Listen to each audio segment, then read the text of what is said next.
सुप्रभात बाल दोस्तों, Shri B and Dabi educational channel पर आप સૌનું હાર્દિક સ્વાગત છે। આજે આપણે 7મા ધોરણના ગણિત વિષયની અંદર સ્વાધ્યાય 14 સમિતિ એનો સ્વાધ્યાય 14.2 જોવા માટે જઈ રહ્યા છે। બાળ દોસ્તો, અહીં આપણને પ્રશ્ન નંબર 1 માં કહ્યું છે કે નીચે આપેલી આકૃતિમાં પરિભ્રમણીય સમિતિનો ક્રમ એક કરતાં વધુ છે એમ તમને પૂછ્યું છે અને એ થી એફ એમ તમને લોકોને 6 આકૃતિઓ આપેલી છે। તો સૌપ્રથમ આપણે સમજવું પડશે કે પરિભ્રમણીય સમિતિનો ક્રમ કહેવાય કોને। સૌપ્રથમ આપણે સમજીએ કે પરિભ્રમણ કોને કહેવાય। પરિભ્રમણ એટલે ગોળ ફરવું, બરાબર છે। આખું ગોળ ફરવું એને કહેવાય પરિભ્રમણ। હવે કોઈ પણ આકૃતિને 360 અંશના પરિભ્રમણ કરતા પરિભ્રમણ દરમિયાન જેટલી વખત આકૃતિ મૂળ આકૃતિ જેવી જ દેખાય તેને પરિભ્રમણીય સમિતિનો ક્રમ એમ કહે છે। હવે આપણે એક એક આકૃતિ જોતા જઈશું એમ તમને લોકોને વધારે ખબર પડશે કે પરિભ્રમણીય સમિતિ કોને કહેવાય અને એનો ક્રમ આપણે કઈ રીતે નક્કી કરીશું। આકૃતિ નંબર 1 આપણે જોઈએ બાળ દોસ્તો। અહીંયા તમે જોતા હશો કે આ આકૃતિ એ જે છે અહીંયા આગળ દર્શાવેલી છે।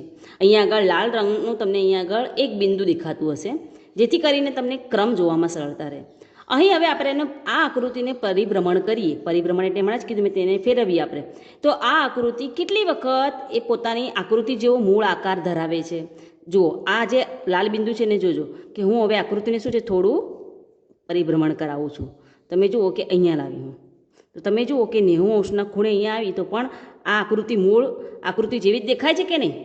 તો આ પરિભ્રમણ એક વખત થયું, બરાબર છે। હવે ફરીથી હું આને થોડું નીચે ફેરવું છું। તમે આકૃતિમાં જે આવતો જે લાલ બિંદુ છે એને તમારે બરાબર નિહાળવાનું છે। જુઓ કે આ બીજી વખત મેં એને ફેરવ્યું છે તો પણ તમે જોશો કે આ એને એક વખત અહીંયા આપણે ફેરવ્યું 90 અંશના ખૂણે તો પણ મૂળ આકૃતિ જેવું દેખાયું। હવે 160 અંશના ખૂણે આપણે એને ફરી પરિભ્રમણ કરાવ્યું તો પણ એ મૂળ આકૃતિ જેવું દેખાય છે, એટલે બે ક્રમ થયા। હવે ત્રીજું જોઈએ, ત્રીજી વખત જો ફેરવીને જોઈએ હજી થોડું તો તમે જોઈ શકતા હશો કે મૂળ આકૃતિના જેવું જ દેખાય છે, એટલે 3 થયું, બરાબર છે। અને ફરી તમે એને ફેરવો છે ચોથી વખત ત્યારે એ ફરીથી મૂળ આકૃતિ જેવું જ દેખાઈ રહ્યું છે। આમ આ વર્તુળ જે આપણને એ આકૃતિ દર્શાવી છે વર્તુળની, એમાં તમે જોશો તો આપણો પરિભ્રમણીય સમિતિનો ક્રમ કેટલો કહેવાશે? 4 કહેવાશે બાળ દોસ્તો। હવે બે આકૃતિ આપણે નિહાળીશું। એમાં તમે જોશો ત્રિકોણ દર્શાવે છે આપણને। આ ત્રિકોણમાં તમે જોઈ શકતા હશો 3 બાજુ છે, બરાબર। હવે અહીંયા આગળ મેં એક બિંદુ દર્શાવ્યું છે। હવે હું એને પરિભ્રમણ કરાવું તો એ કેટલી વખત મૂળ આકૃતિ જેવું દેખાય છે એ આપણે જોવાનું છે જેથી આપણને ક્રમ ખબર પડે। હવે હું આકૃતિને શું કરું છું, થોડું રોટેટ કરું છું, ફેરવું છું। તમે જુઓ, જો આ એક વખત મેં ફેરવ્યું એટલે આ શું થયું? મૂળ આકૃતિ જેવું જ થયું, બરાબર છે? થયું કે નહીં? બરાબર। એટલે આ તમે જુઓ કે આ 120 અંશના ખૂણે શું છે, આ એક વખત એનું એ આપણે ફેરવ્યું, પરિભ્રમણ કર્યું ત્યારે મૂળ આકૃતિ જેવું દેખાયું, બરાબર। હવે ફરી ફેરવીને જોઉં છું। તમે બિંદુને જોજો કે આપણે ફેરવીએ છીએ તો ક્યારે એ થાય છે, જુઓ ફરી, બરાબર છે? આ મૂળ આકૃતિ જેવું થયું કે નહીં? આ બીજી વખત ફેરવ્યું આપણે, બરાબર, 120 અંશના ખૂણે। હવે ફરી હું રોટેટ કરું છું એટલે પાછો પોતાના સ્થાને બિંદુ આવી જશે, બરાબર। તો જુઓ કે 3 વખત મેં આકૃતિને આ પ્રમાણે જ્યારે ફેરવી છે, પરિભ્રમણ કરાવ્યું છે ત્યારે એ 3 વખત મૂળ આકૃતિ જેવું દેખાયું છે, માટે એની પરિભ્રમણીય સમિતિનો ક્રમ આવશે 3। સી આકૃતિ તમે બાળ દોસ્તો નિહાળી શકતા હશો કે સીની અંદર તમે જુઓ કે અહીંયા જે આપણને આકૃતિ બતાવી છે એ પ્રમાણે અહીંયા આગળ દોરેલું છે, બરાબર। આપણે શું છે એને પરિભ્રમણ કરાવીએ તો આ આકૃતિ જેવું આવે છે કે નહીં એ આપણે કેટલી વખત ફેરવતા આવે છે મૂળ આકૃતિ જેવું એ આપણે જોવાનું છે। ચલો હું અહીંયા પરિભ્રમણ કરાવું છું આકૃતિને। અહીંયા આગળ હું આમ લઉં તો શું એ મૂળ આકૃતિ જેવી રીતે આવે છે? ના। આમ ફેરવું તો તમે જુઓ આવ્યું, તો તમે જોઈ શકતા હશો અહીંયા આગળ એ મૂળ આકૃતિ જેવું નથી થતું। અહીંયા તમે જુઓ કે પાંખીઓ આગળની સાઈડ છે ને અહીંયા ક્યાં છે? પાછળની બાજુ છે, બરાબર। હવે અહીંયા તમે જોશો તો હવે આપણે આમ ફેરવીએ, બરાબર છે? તો હવે જુઓ એનો આકાર કેવો થાય છે? હવે એ મૂળ આકૃતિ જેવું દેખાય છે ખરું? ના। હવે આપણે ફરીથી એને ફેરવશું તો એ શું છે? મૂળ આકૃતિ જેવું થઈ ગયું છે। આમ તમે જોશો કે સી આકૃતિની અંદર તમે પરિભ્રમણ કરાવ્યું પણ કોઈ પણ જગ્યાએ શું છે એ આકૃતિ જેવો મૂળ આકૃતિ જેવો આકાર એને લીધો નહીં. માત્ર એક જ વખત આપણે પરિભ્રમણ કર્યું ત્યારે મૂળ આકૃતિ જેવું દેખાયું. માટે આ જે સી આકૃતિ છે એમાં આપણે લખીશું કે આ ચિત્રને પરિભ્રમણીય સમમિતિનો ક્રમ 1 છે. તો બાળ દોસ્તો આ પ્રમાણે આપણે એ બી અને સી એમાં લખ્યું છે. આ પ્રમાણે તમારે પણ આ પ્રમાણે આકૃતિ દોરી આ પ્રમાણે દર્શાવવાની કે એની અંદર પરિભ્રમણીય સમમિતિનો ક્રમ 4 છે, બીમાં કેટલો છે 3 છે સમમિતિનો ક્રમ, અને સીની અંદર માત્ર એક જ છે પરિભ્રમણીય સમમિતિનો ક્રમ. હવે આપણે ડી આકૃતિ જોઈએ છે જેમાં આપણને અંગ્રેજી મૂળાક્ષર H આપેલો છે. તમે ઉપર લાલ બિંદુ જોઈ શકતા હશો. હવે આપણે શું કરીએ એનું પરિભ્રમણ કરીએ તો એક કેટલી વખત મૂળ આકાર જેવો આકાર લે છે જોઈએ. તો એચને હું તમે જુઓ કે ફેરવું છું, આ પ્રમાણે ફેરવ્યું તો શું એ ફરી એચ જેવો આકાર દેખાયો? ના, આઈ જેવો લાગે છે, બરાબર ને? તો નથી થતું.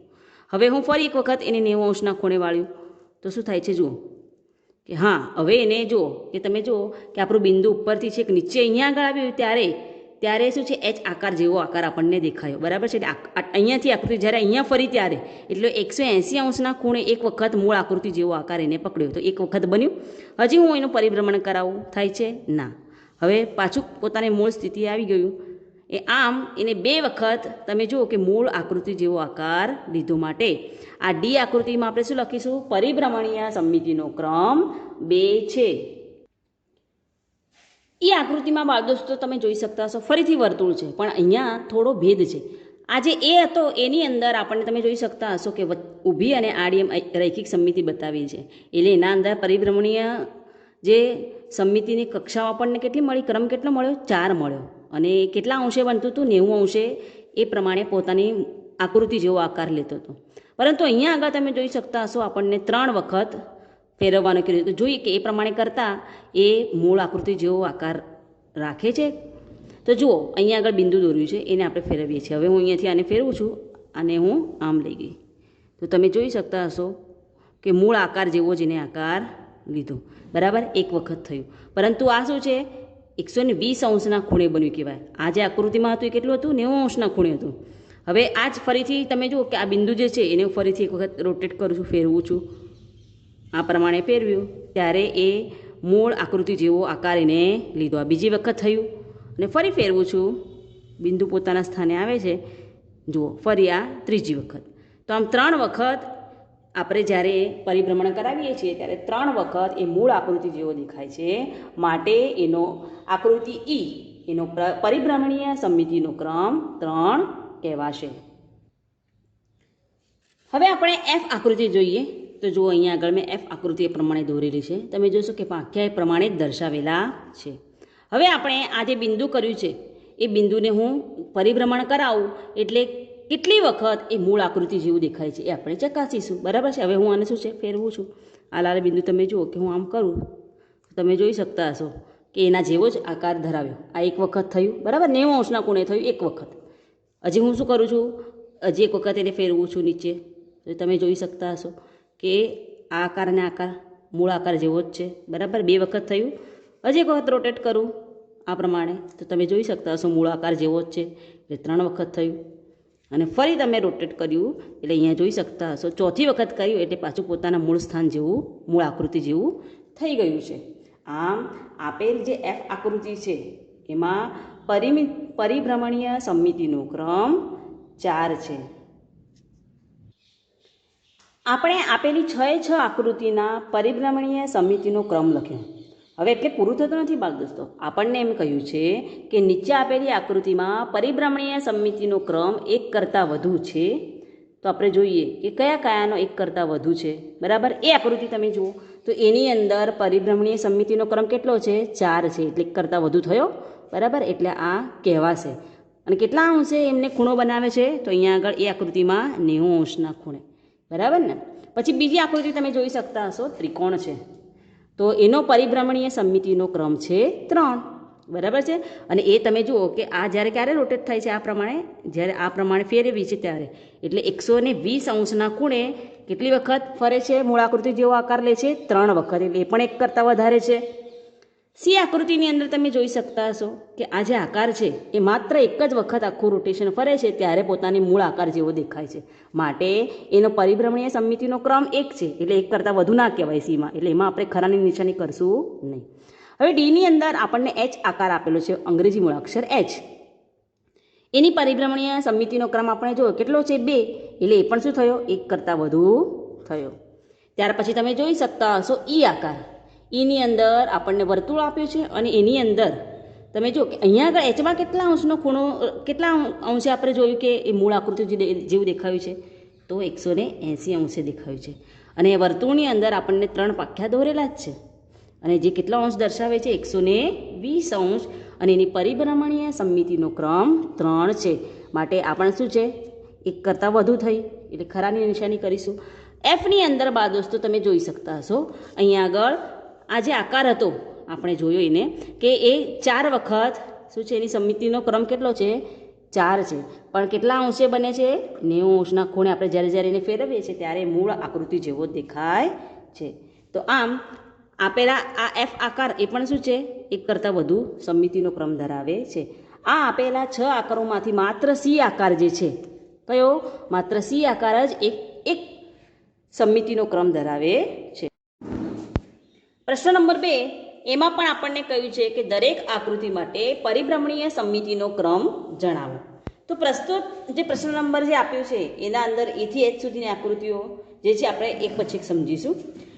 અહીંયા તમે જોઈ શકતા હશો કે એ આકૃતિ જે છે અહીંની જે છે એ પ્રમાણે આપણે તમે જોશો કે આપણે આને પરિભ્રમણ જ્યારે કરાવીએ ત્યારે એનો ક્રમ આપણે પ્રશ્ન નંબર 1માં સમજી ગયા કે કઈ રીતે પરિભ્રમણીય સમમિતિનો ક્રમ આપણે નક્કી કરીશું. હવે શું કરું છું, હું આ આકૃતિને ફેરવું છું 90 અંશના ખૂણે. તમે જુઓ કે આ આકૃતિને હું આ રીતે ફેરવું છું 90 અંશના ખૂણે, બિંદુ તરફ તમારું ધ્યાન રાખવાનું છે. તો શું એ આકૃતિ જેવો આકાર ધરાવે છે ખરા? ના, નથી ધરાવી રહ્યો. હવે હું એને એક વખત ફેરવું છું. હવે તમે જોઈ શકતા હશો બાળ દોસ્તો કે આ જે આકાર છે એના જેવો જ આકાર થયો, પણ કેટલા અંશના ખૂણે બન્યું, એ 180 અંશના ખૂણે એક વખત બન્યું. ફરીથી રોટેટ કરું, થાય છે? ના. ફરીથી રોટેટ કરીએ તો મૂળ સ્થાને આવી ગયું, એ મૂળ આકૃતિ જેવું બની ગયું. એટલે તમે જુઓ કે 180 અંશના ખૂણે 2 વખત એ શું છે, મૂળ આકૃતિ જેવું જ દેખાયું. માટે આપણે શું લખ્યું છે એના માટે તમે જુઓ અહીંયા લખેલું છે કે આ ચિત્રને એક્સ બિંદુથી કેટલા અંશના ખૂણે આપણે કર્યું, તો 180 અંશના ખૂણે 2 વખત ફેરવતા તે મૂળ સ્થિતિએ આવે છે. તેથી આ ચિત્રની પરિભ્રમણીય સમમિતિનો ક્રમ કેટલો થશે બાળ દોસ્તો? 2 થશે, બરાબર ને? કારણ કે આખું પરિભ્રમણ જ્યારે આકૃતિ કરે ત્યારે 360 અંશનો ખૂણો રચાય, બરાબર? 360 અંશ પૂર્ણ થાય છે. તો 180 અંશ એક થાય તો પછી બીજો ક્યારે પૂર્ણ થાય? 180 એ, બરાબર ને? એટલે 2 જ વખત એ શું છે, મૂળ આકૃતિ જેવું દેખાય છે. હવે બીની અંદર આપણે સમજીશું. જો આકૃતિ જોઈ શકતા હશો તમે કે અહીંયા આગળ 80 અંશનો ખૂણો રચેલો છે અને નીચે તમે જો કે આ અભિકોણ થયો, બરાબર ને? આ 80 તો આ પણ કેટલો થયો? 80 અંશનો થયો. અને આ રૈખિક જોડ થઈ તો આ કેટલા અંશની હશે? 100 અંશની. આ 100 તો આ પણ 100. હવે તમે આ બિંદુને બરાબર જોજો કે આપણે એનું પરિભ્રમણ કરીએ ત્યારે એ મૂળ આકૃતિ જેવી કેટલી વખત થશે. તો જુઓ, હું આ 90 અંશના ખૂણેને આ બાજુ ફેરવું છું તો શું એના જેવો આકાર બન્યો ખરો? તમે કહેશો હા, ચોકડી તો બની, પણ તમે જોશો કે આકાર એના જેવો નથી. અહીંયા 100 અંશનો ખૂણો બની રહ્યો છે, બરાબર ને? આપણે ઉપર 80 અંશનો છે એટલે આ કહેવાશે નહીં, 90 અંશે ના બન્યું. હવે 180 અંશે હું આમ ફેરું છું, જુઓ તો તમે જોઈ શકતા હશો કે 180 અંશના ખૂણે શું છે, એ મૂળ આકૃતિ જેવું જ દેખાયું. 80 થયું કે નહીં? એટલે 180 અંશે એક વખત એનો મૂળ આકૃતિ જેવો આકાર થયો. હજી ફેરવું છું, બન્યો ના, બરાબર છે? અને ફરી ફેરવું છું બીજી વખત તો તમે જો કે હવે મૂળ સ્થાને આવ્યું, ફરીથી આખું પરિભ્રમણ કરીને ત્યારે મૂળ આકૃતિ જેવું દેખાયું. અહીંયા તમે આ આકૃતિની અંદર આપણે શું કહી શકશું કે આ ચિત્રને એક્સ બિંદુથી, બરાબર છે, કેટલા અંશના ખૂણે? તો આપણે આમાં પણ શું લખીશું? 180 અંશના ખૂણે, કારણ કે 90 અંશના ખૂણે તો બની જ નહીં. 180 અંશના ખૂણે 2 વખત ફેરવતા મૂળ સ્થિતિએ આવે છે. તેથી આ ચિત્રની પરિભ્રમણીય સમમિતિનો ક્રમ કેટલો થશે બાળ દોસ્તો? હમણાં ઉપર હતું એ પ્રમાણે જ 2 થાય. 180 અંશ હોય તો કેટલી વખત થાય? એનો ક્રમ કેટલો થાય? 2 થશે. આકૃતિ સી આપણે જોઈશું. તો સીની અંદર આપણને શું છે, એક ત્રિકોણ આપેલો છે. તમે જુઓ કે એના અંદર ચોકડીની નિશાની છે. આ જે સી છે એના જેવું. હવે ઉપર બિંદુને તમારે જોવાનું છે. આ બિંદુને આપણે એ પ્રમાણે બિંદુને ફેરવીએ, પરિભ્રમણ કરીએ. જુઓ, આ હું અહીંયા આગળ ફેરવું છું, 90 એ નહીં, પરંતુ 120 ખૂણે જ્યારે હું ફેરવું છું ત્યારે એ મૂળ આકૃતિ જેવું દેખાયું. બરાબર ને? 90 ખૂણે નથી બન્યું, 120 ફરી હું રોટેશન કરું, એક વખત થયું. હવે જુઓ, આ બીજી વખત થયું. બરાબર ને? 120 ખૂણે આ બીજી વખત થયું. અને ફરી હું ફેરવું છું તો આ ત્રીજી વખત.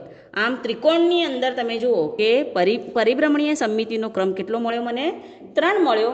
અને એની કેટલા અંશના ખૂણે? તો 120 ખૂણે. માટે આપણે શું લખીશું કે આ ચિત્રને એક્સ બિંદુથી 120 ખૂણે 3 વખત ફેરવતા તે મૂળ સ્થિતિએ આવે છે. તેથી આ ચિત્રની પરિભ્રમણીય સમમિતિનો ક્રમ કેટલો છે? 3 છે. બાળદોસ્તો, તમારે લોકોએ આકૃતિ દોરી આ પ્રમાણે નીચે લખવાનું રહેશે.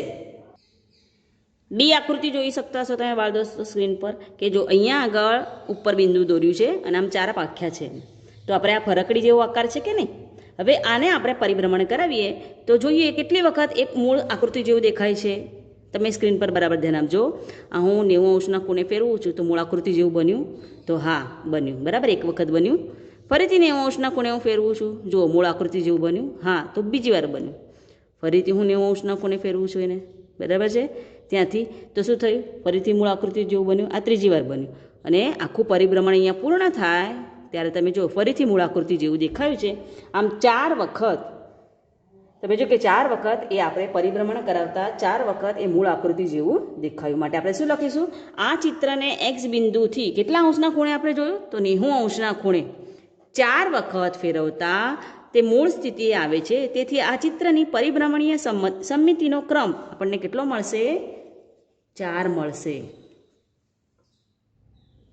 ઈમાં જુઓ, તમે આપણને આ જે આકાર આપ્યો છે અહીંયા જોઈ શકતા હશો. હવે અહીંયા બિંદુ મેં જે કર્યું છે ત્યાં પણ બરાબર ધ્યાન આપશો. એને આપણે પરિભ્રમણ કરાવતા એ કેટલી વખત ફરે છે? તો તમે જુઓ કે આ એક્સ જે છે એને ધ્યાન રાખવાનું. આ બિંદુ આપણે કર્યું છે એના માટે કે હું પરિભ્રમણ કરાવું છું. આ 90 ખૂણે મેં આમ ફેરવ્યું તો જુઓ કે મૂળ આકૃતિ જેવું દેખાયું, એક વખત થયું. ફરીથી 90 ખૂણે હું એને ફેરવું છું. બરાબર, તો જુઓ ફરીથી મૂળ આકૃતિ જેવું દેખાયું. માટે આ બીજી વખત થયું. બરાબર, પછી આ ત્રીજી વખત 90 ખૂણે ફેરવી દઉં. અને આ ફરીથી હું એને જ્યારે પરિભ્રમણ કરાવું છું ત્યારે શું છે? ફરીથી આપણને મૂળ આકૃતિ જેવું દેખાય છે. આમ આ ચિત્રને એક્સ બિંદુથી કેટલા? 90 ખૂણે. શું લખીશું આપણે? 90 ખૂણે 4 વખત ફેરવતા મૂળ સ્થિતિએ આવે છે. તેથી આ ચિત્રની પરિભ્રમણીય સમમિતિનો ક્રમ કેટલો થશે બાળ દોસ્તો? 4 મળે છે. આકૃતિ એફ જોઈએ. તમે જો કે આ પંચકોણ છે, 5 બાજુ છે, 1 2 3 4 ને 5. હવે આ આપણે ચોકડીથી જે અહીંયા આગળ એક્સ દોર્યું છે ત્યાંથી આપણે આને ફેર રોટેશન કરીએ તો કેટલી વખત એ મૂળ આકૃતિ જેવું દેખાય છે? તો ચલો પરિભ્રમણ કરાવીશું આપણે. આ એક વખત કરાવું છું અહીંયા આગળ. તમે જુઓ આ રીતે. હવે આ 90 ખૂણે નથી બોલતું બાળ દોસ્તો. આ જે બને છે ખૂણો એ શું છે? 72 ખૂણે બને છે. કેટલા? 72 ખૂણે. એક વખત થયું. પછી તમે જુઓ ફરીથી હું એને ફેરવું છું. આ બીજી વખત થયું.